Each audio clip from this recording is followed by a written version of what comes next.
Morning बच्चों, मैं सूरज मौर्य और आप लोगों का महारामदेव श्री शंकर उच्चतर माध्यमिक विद्यालय के ऑनलाइन क्लास में आपका स्वागत है। तो आज मैं कक्षा 10 का अर्थशास्त्र लेकर आया हूँ, जो पाठ 2 है, भारतीय अर्थव्यवस्था के क्षेत्र। अध्याय 2 भारतीय अर्थव्यवस्था क्षेत्र। ये जो है परीक्षाओं की दृष्टि से ये चैप्टर आप लोगों के लिए काफी इम्पोर्टेंट है, इसीलिए मैंने आपको इस चैप्टर को लेकर आया हूँ। क्योंकि 2019 में इस चैप्टर से आप लोगों को 1 नंबर और 2 नंबर से क्वेश्चन जो है उठाया गया था, पूछा गया था। तो इसीलिए मैं इस वीडियो को बनाने का की कोशिश किया कि ताकि बच्चे आसानी से इसको पढ़ सकें। तो भारतीय अर्थव्यवस्था के क्षेत्र में जो है भारत का अर्थव्यवस्था पढ़ना है, भारत का अर्थव्यवस्था कैसा है इसके बारे में पढ़ना है हमें। तो जो भारत की अर्थव्यवस्था है वह एक मिश्रित अर्थव्यवस्था है। भारत की अर्थव्यवस्था एक मिश्रित अर्थव्यवस्था है जो अन्य देशों की अर्थव्यवस्था से काफी अलग है। और हमारे भारत का जो अर्थव्यवस्था है वो काफी प्राचीन अर्थव्यवस्था है, प्राचीन समय से चला आ रहा है। और इसीलिए हम भारतीय अर्थव्यवस्था को 3 सेक्टरों में बांटे हैं, 3 क्षेत्रों में बांटे हैं जो हमारे इस तरह से हैं। तो चलिए देखते हैं हमारे जो कि पहला जो हमारा है भारतीय अर्थव्यवस्था में पहला जो अर्थव्यवस्था है वह है प्राथमिक क्षेत्र। पहला अर्थव्यवस्था है प्राथमिक क्षेत्र, जिसे हम प्राइमरी सेक्टर भी बोला जाता है। तो प्राथमिक क्षेत्र क्या होता है, यानी कि प्राथमिक क्षेत्र में नेचुरली थिंग्स आते हैं, यानी प्राकृतिक वस्तुएं आती है, प्राकृतिक वस्तुएं आती है प्राथमिक क्षेत्र में। तो चलिए हम देखते हैं कि प्राथमिक क्षेत्र का परिभाषा क्या होती है। जब हम प्राकृतिक संसाधनों का उपयोग करके किसी वस्तु का उत्पादन करते हैं तो वो क्या कहलाता है, प्राथमिक क्षेत्र कहलाता है या प्राइमरी सेक्टर कहलाता है। तो यानी कि जब हम प्राकृतिक संसाधन जैसे सूर्य, हवा, पानी, जल, ये सब हमारे जो हैं ये प्राकृतिक संसाधन हैं। तो जब हम प्राकृतिक संसाधन का उपयोग करके किसी वस्तु का उत्पादन करते हैं तो हमारा क्या कहलाता है, प्राथमिक क्षेत्र कहलाता है। तो उदाहरण देखते हैं, कृषि, पशुपालन, मत्स्य पालन, मुर्गी पालन आदि हमारे जो है वो प्राथमिक क्षेत्र के अंतर्गत आते हैं। तो कृषि क्या है, वो प्रकृति द्वारा उत्पन्न होती है। पशुपालन क्या, पशु की क्या है, प्रकृति की चीजें हैं, प्रकृति की जो जानवर हैं। तो ये सब हमारे जो उदाहरण हैं वो प्राथमिक क्षेत्र के अंतर्गत आते हैं। अब दूसरा जो हमारा है वो द्वितीयक क्षेत्र। द्वितीयक क्षेत्र को हम सेकेंडरी सेक्टर भी कहते हैं। तो द्वितीयक क्षेत्र क्या होता है, यानी कि मैन्युफैक्चरिंग थिंग्स। द्वितीयक क्षेत्र में जो है मैन्युफैक्चरिंग थिंग्स आते हैं, यानी कि बनी जो कि प्राकृतिक चीजों को मशीन के द्वारा बनाकर जब हम कंपनी में बनाते हैं तो हमारे जो द्वितीय क्षेत्र में आते हैं। जैसे कपास है, कपास हमारा क्या है, प्राथमिक क्षेत्र में आ जाएगा।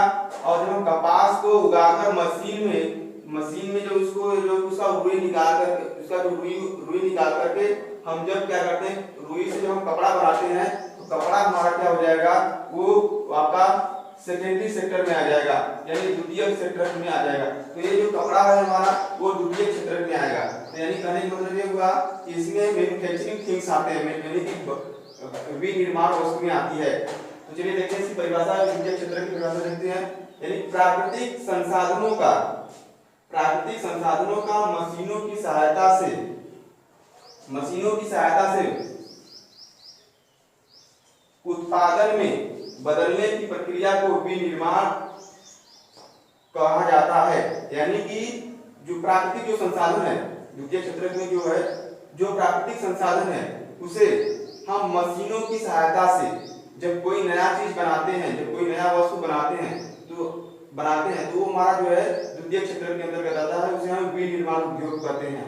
जैसे कपास से हम कपड़ा बनाते हैं, कपास से हम क्या करते हैं, कपड़ा बनाते हैं। तो कपास हमारा जो है कि प्राकृतिक हो गया और कपड़ा उससे जो कपड़ा जो बनेगा तो वो क्या होगा, मैन्युफैक्चरिंग हो गया, मनुष्य के द्वारा बनाई गई चीजें, ये द्वितीय क्षेत्र में आएगा। तो आई होप बच्चों समझ में आ रहा होगा। इसके बाद हम देखते हैं तीसरा जो हमारा है क्षेत्र में तृतीयक क्षेत्र। तृतीयक क्षेत्रक। तृतीयक क्षेत्रक को हम टर्सरी सेक्टर भी कहते हैं। तो टर्सरी सेक्टर क्या होता है, यानी कि टर्सरी सेक्टर में जो है बनी बनाई वस्तुओं का प्रचार प्रसार करना, बनी बनाई वस्तुओं का प्रचार प्रसार करना तथा इसका उपयोग करना, ये हमारा क्या कहलाता है, तृतीयक क्षेत्रक कहलाता है। यानी कि प्राथमिक क्षेत्रक में जो चीजें थी, द्वितीय क्षेत्रक में जो चीजें थी, उसका उपयोग करना ही हमारा क्या कहलाता है, तृतीय क्षेत्रक के अंतर्गत आता है। तो उदाहरण से परिभाषा देखते हैं। परिभाषा क्या है कि वस्तु उत्पादन के बजाय सेवा प्रदान करना भी क्या कहलाता है, तृतीय क्षेत्रक कहलाता है। यानी कि वस्तु उत्पादन, यानी कि तृतीय क्षेत्रक में वस्तु का उत्पादन नहीं होता है, इसका हम क्या करते हैं, सेवा करते हैं, सेवा प्रदान किया जाता है। यानी कि हम उसको हम क्या करते हैं, यूटिलाइज करते हैं, यानी उपयोग किया जाता है इसका, हम इसका उपयोग करके पैसा कमाते हैं, वो क्या कहलाता है, तृतीय क्षेत्रक में। जैसे क्या है कि हम यहाँ पे देखते हैं, उदाहरण के तौर पर देखते हैं कि ये क्या कपास जो था, ये जो कपास था ये क्या था, प्राथमिक था, क्योंकि ये प्राकृतिक चीजें हैं। कपास क्या था, ये जो है कि आपका प्राथमिक था। फिर इसके बाद जब कपास को हमने जो है कि मशीन में मैन्युफैक्चरिंग किया तो ये हमारा बन गया कपड़ा। ये क्या बना, कपड़ा बन गया। तो ये कपड़ा, फिर कपड़ा से क्या हुआ, हमने क्या किया, उसको जो है बाजार में सेल किया, और जब बाजार में सेल करते हैं तो जब कपड़े को बाजार में सेल किया जाता है तो उसके बदले में क्या मिलती है, पैसा मिलता है। तो हमने बाजार में जो क्या किया गया, सेल कर दिया गया, उसके बदले में हमें क्या मिला, पैसा मिला। तो ये जो पैसा है, यानी कि हमने कपड़े का जो है कि सर्विस किया, यानी कि एक स्थान से दूसरे स्थान पे उस कपड़े को ले गया और लोग जो है इस कपड़े को पहनने लगे, उसका जो है कि सेवा किया गया, पहले पर यही हुआ। तो बाजार में वो पैसा जाया गया, तो हमारा क्या कहलाया, सेक्टर कहलाया, तृतीय सेक्टर कहलाया। तो फिर इसके बाद तृतीय सेक्टर में जो है हमारा जो उदाहरण है वो परिवहन हमारा क्या है, तृतीय सेक्टर में आता है। परिवहन तृतीय सेक्टर का जो उदाहरण है, पहला परिवहन के द्वारा हम क्या करते हैं, एक स्थान से दूसरे स्थान पे जाते हैं। तो क्या है, जब हम एक स्थान से दूसरे स्थान पे जाते हैं तो उसके बदले में हम क्या करते हैं, उस परिवहन वाले व्यक्ति को क्या करते हैं, पैसा देते हैं। तो ये सेवा कहलाएगा। इंटरनेट के द्वारा हम क्या करते हैं, देश विदेश की जानकारी लेते हैं। तो इंटरनेट को चलाने के लिए हम क्या करते हैं, उसमें इंटरनेट पैक कराना पड़ता है, इंटरनेट का बैलेंस कराना पड़ता है। तो जब हम बैलेंस कराते हैं तो उसका क्या करते हैं, कंपनी को पैसा देते हैं, तो कंपनी हमें क्या करती है, इंटरनेट देती है। तो जब हम पैसा देते हैं तो कंपनी हमारे लिए क्या कर रही है, सेवा कर रही है। तो बैंक भी क्या करता है, हमारे लिए सेवा करता है, क्योंकि बैंक में हम पैसा जमा करते हैं, उसके बदले हमें क्या इंटरेस्ट मिलता है, ब्याज मिलता है। सरकार जो ब्याज देती है वो जनता की क्या करती है, सेवा करती है। और सॉफ्टवेयर कंपनियां जो होती है वो भी क्या करती है, कंपनियां भी क्या करती है, जनता की क्या करती है, भलाई करती है, उसका सेवा करती है, उसके बदले में वो पैसा लेती है। इसी तरह से जितने भी कचहरी है, कचहरी में क्या है, कोई भी जब केस होता है तो जब करने जा जब कोई भी केस होता है तो हम वकील को करते हैं, वकील हमारे काम को करता है, तो उसके बदले में क्या लेता है, पैसा लेता है। इसी तरह से इसमें उदाहरण हमारे हैं। और शिक्षा भी हमारा क्या है, शिक्षा भी हमारा क्या है, तृतीय क्षेत्र में आएगा। और अस्पताल भी हमारा तृतीय क्षेत्र में आएगा। यानी कि कहने का मतलब तृतीय क्षेत्र में वे सभी चीजें आएंगी जो व्यक्ति की सहायता करता है, उसके बदले में वो पैसा लेता है, वो तृतीय क्षेत्र के अंतर्गत आता है। तो कहने का मतलब ये कि संसार में जितने भी वस्तुएं हैं जो हमारे लिए उपयोगी है, उसके बदले में पैसा देते हैं, वो हमारे तृतीय क्षेत्र के अंतर्गत आएगा। अब हम बात करते हैं, तो आई होप बच्चों को समझ में आ गया होगा। तो चलिए हम देखते हैं आगे।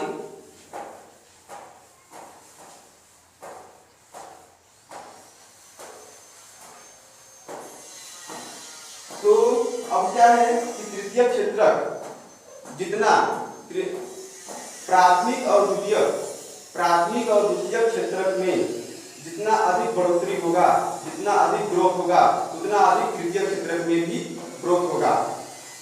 यानी प्राथमिक क्षेत्रक और द्वितीय क्षेत्रक में जितना अधिक ग्रोथ होगा, उतना अधिक जो है तृतीय क्षेत्रक में भी ग्रोथ होगा। तो तृतीय क्षेत्रक में जो है हमारे जितने भी गुड्स होते हैं, जितने भी हमारे सामान होते हैं, जितने भी हमारे गुड्स होते हैं, जितने भी हमारे सर्विस सेक्टर होते हैं, सबकी एक वैल्यू होती है, सबकी एक मूल्य होता है। तो आज हम चलिए देखते हैं। तो आज जो है, आज हमारे भारत में लगभग प्राथमिक क्षेत्रक में लगभग 50% जो है कृषि क्षेत्र में लगे हुए हैं, प्राथमिक क्षेत्र में लगे हुए हैं।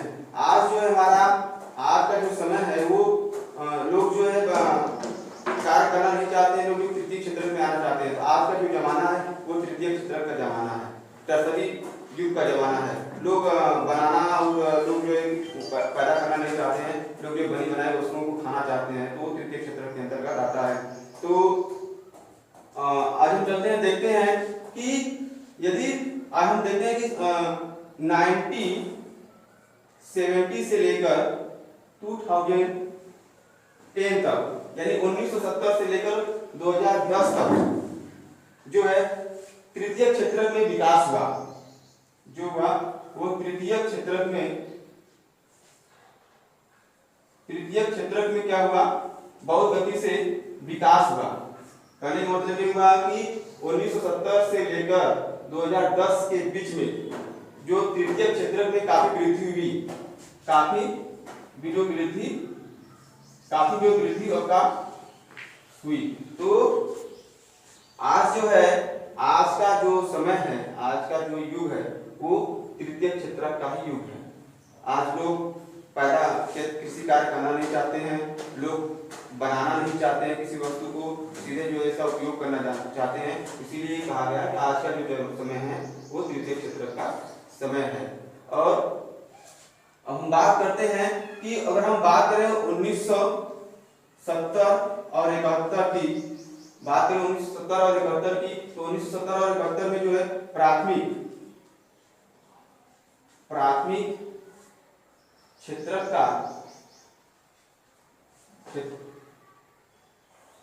का जो जीडीपी सबसे ज्यादा थी,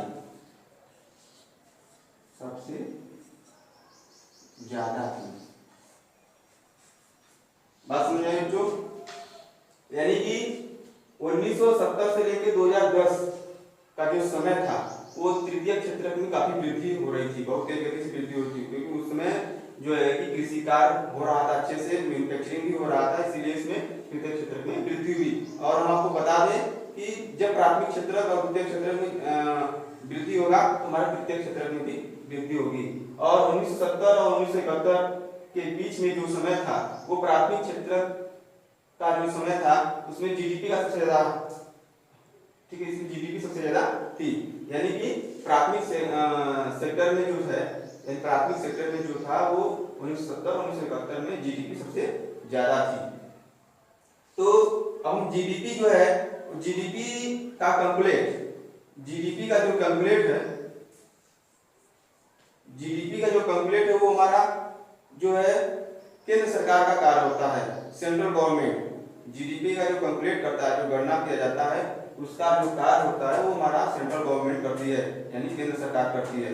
और जीडीपी में फाइनल पैसा ही जोड़ा जाता है, जीडीपी में जो है फाइनल पैसा ही जोड़ा जाता है। तो जीडीपी का जो आंकड़ा होता है, जो गणना होती है वो प्रत्येक एक साल पर होती है। तो आइए हम चलते हैं जीडीपी के बारे में जानते हैं। तो जीडीपी क्या होता है, चलिए हम जीडीपी के बारे में जानते हैं।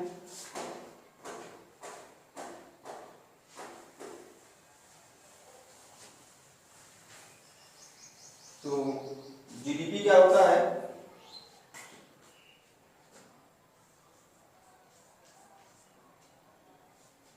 जीडीपी किसी देश की अर्थव्यवस्था को दर्शाता है। जीडीपी क्या होता है, किसी भी देश की अर्थव्यवस्था को दर्शाता है कि उस देश की अर्थव्यवस्था कैसी है। हम जीडीपी से किसी देश की अर्थव्यवस्था को हम आकलन कर सकते हैं या आंकड़ा लगा सकते हैं कि उस देश की अर्थव्यवस्था कैसी है, फास्ट है या स्लो है, तो हम देख सकते हैं। तो जीडीपी के द्वारा हम जो है अपने देश की तरक्की को करते हैं। तो देखिए जीडीपी का जो हमारा फुल फॉर्म होता है वो होता है ग्रॉस डोमेस्टिक प्रोडक्ट, ठीक है, ग्रॉस डोमेस्टिक प्रोडक्ट, ठीक है, ग्रॉस डोमेस्टिक प्रोडक्ट। ग्रॉस का मतलब होता है सकल, ग्रॉस का मतलब क्या होता है, सकल, और डोमेस्टिक का मतलब होता है घरेलू, डोमेस्टिक का मतलब क्या होता है, घरेलू, और प्रोडक्ट का मतलब होता है उत्पादन, प्रोडक्ट का मतलब क्या होता है, उत्पादन होता है। तो सकल माने होता है पूरा, सकल माने होता है पूरा, घरेलू माने होता है घर का यानी घर के अंदर जो होता है, और उत्पादन माने उत्पादन होता है। तो हम यहाँ पे देखते हैं यानी कि जीडीपी का मतलब होता है ग्रॉस डोमेस्टिक प्रोडक्ट होता है। तो किसी भी देश के अंदर जीडीपी का जो परिभाषा होती है, जो डिफिनीशन होती है, किसी भी देश के अंदर एक साल के अंदर, किसी भी देश के अंदर एक साल के अंदर जो प्रोडक्शन होता है, जो उत्पादन होता है, वही हमारा जीडीपी कहलाता है, वही हमारा जीडीपी कहलाता है। तो चलिए हम देखते हैं, जैसे एग्जांपल के थ्रू हम समझते हैं जीडीपी। जैसे क्या है, भारत देश है, ये हमारा भारत देश है मान लीजिए। तो इस भारत देश के अंदर यानी ये भारत देश की सीमाएं हैं। तो भारत देश के अंदर, भारत देश के अंदर किसी भी वस्तु का अगर प्रोडक्शन हो रहा है यानी उत्पादन हो रहा है, तो वो क्या कहलाएगी, जीडीपी कहलाएगी हमारी। जीडीपी के लिए हमें एक साल का समय देना पड़ता है, यानी कि किसी भी देश के अंदर एक साल के अंदर, किसी भी देश के अंदर एक साल के अंदर जो भी प्रोडक्शन होता है, जो भी उत्पादन होता है, वो हमारा जीडीपी कहलाता है। अगर हम दूसरी पर जीडीपी की अगर हम दूसरी परिभाषा देखें तो क्या होता है, यानी कि भारत देश के अंदर एक वर्ष के अंदर, भारत देश के अंदर एक वर्ष के अंदर वस्तुओं एवं सेवाओं का, वस्तुओं एवं सेवाओं का बाजार मूल्य का अंतिम मौद्रिक मूल्य, बाजार मूल्य पर, बाजार मूल्य का अंतिम मौद्रिक मूल्य ही क्या कहलाता है, जीडीपी कहलाता है। यानी कि एक साल के अंदर किसी भी देश के, एक साल के अंदर किसी भी देश के अंदर अंतिम बाजार मूल्य ही हमारा क्या कहलाता है, जीडीपी कहलाता है। तो आइए हम चलते हैं। तो जीडीपी जो होता है वो आपका देश की अर्थव्यवस्था को बताता है। तो जिस देश की अर्थव्यवस्था, जिस देश की अर्थव्यवस्था अधिक होगी उस देश की जीडीपी भी अधिक होगी, या यूं कहें कि जिस देश की जीडीपी सबसे ज्यादा है उस देश की अर्थव्यवस्था सबसे ज्यादा होगी। और किसी भी देश की अर्थव्यवस्था को देखने के लिए हम जीडीपी का प्रयोग करते हैं। जीडीपी से ही हम किसी देश का आकलन कर सकते हैं कि उस देश की जीडीपी कितनी है। तो आइए हम चलते हैं, देखते हैं कि जीडीपी में जो होता है उसका योगदान कितना है, हमारे योगदान जो कितना है जीडीपी में। आज अभी जैसे मैंने आपको बताया था कि 1970 और 71 में जो है प्राथमिक क्षेत्र में काफी तेज गति से वृद्धि हुई थी, जो जीडीपी का भी प्रभाव उसमें पड़ा था। तो हम आइए देखते हैं कि जीडीपी में जो होता है वो आपका क्या क्या योगदान है। तो जीडीपी में जो प्रथम क्षेत्र यानी प्राथमिक जो क्षेत्र था, प्राथमिक क्षेत्र में जीडीपी का जो योगदान है वो 1/4 है। 1/4 का मतलब होता है 25%। 1/4 का मतलब होता है 100 में से, जो 100% में से 1/4 का मतलब होता है वो 25% होता है। तो 25% जो होता है यानी कि जीडीपी में जो है प्राथमिक क्षेत्र से 25% पैसा जो है आता है, 25% पैसा जो वो आता है। फिर इसके बाद हम देखें, बात करें द्वितीय क्षेत्र में जीडीपी का क्या योगदान है। द्वितीय क्षेत्र में जीडीपी का 3/4 का योगदान है। 3/4 का मतलब होता है 100 में से 75%, यानी कि 75% जो है वो पैसा हमारे यहाँ हमारे देश में आता है। और तृतीय क्षेत्र में जो है जीडीपी का योगदान जो है वो 3/4 है, जिसका यानी 75% ये भी है। तो देखें 75% पैसा क्या होता है हमारे जीडीपी में इंक्लूड होता है। अब हम बात करते हैं, आपकी किताबों में दिया गया है, आपकी किताबों में जो दिया गया है एक रिकॉर्ड में दिया गया है।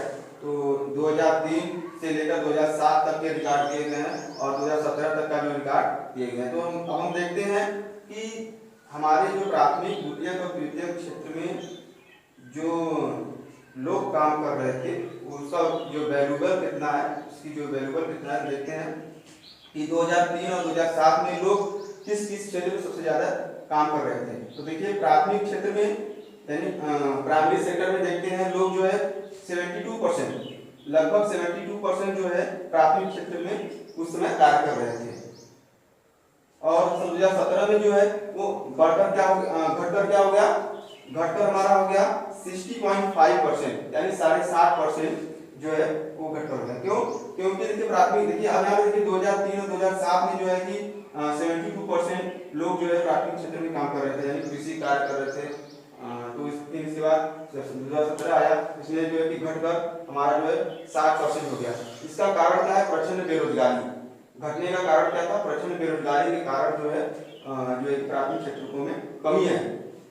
अब बात करते हैं द्वितीय क्षेत्र में, द्वितीय क्षेत्र यानी सेकेंडरी सेक्टर। सेकेंडरी सेक्टर में क्या है कि लोग 2003 और 2007 में जो 10% लोग क्या कर रहे थे, लगभग काम कर रहे थे, यानी द्वितीय क्षेत्र में जो 10% लोग जो है लगभग काम कर रहे थे। लेकिन 2017 में जो है इसमें क्या है, बढ़ोतरी आई, यानी इसमें क्या है माइनस हो गया, इसमें क्या बढ़ोतरी आ गई, यानी कि 2003-2007 में 10% लोग जो है कि काम कर रहे थे द्वितीय क्षेत्र में, लेकिन 2017 में जो है 17.5 हो गया, यानी 17.5% जो है लोग काम करने लगे। फिर इसके बाद हम बात करते हैं तृतीय क्षेत्र में, यानी टर्शरी सेक्टर।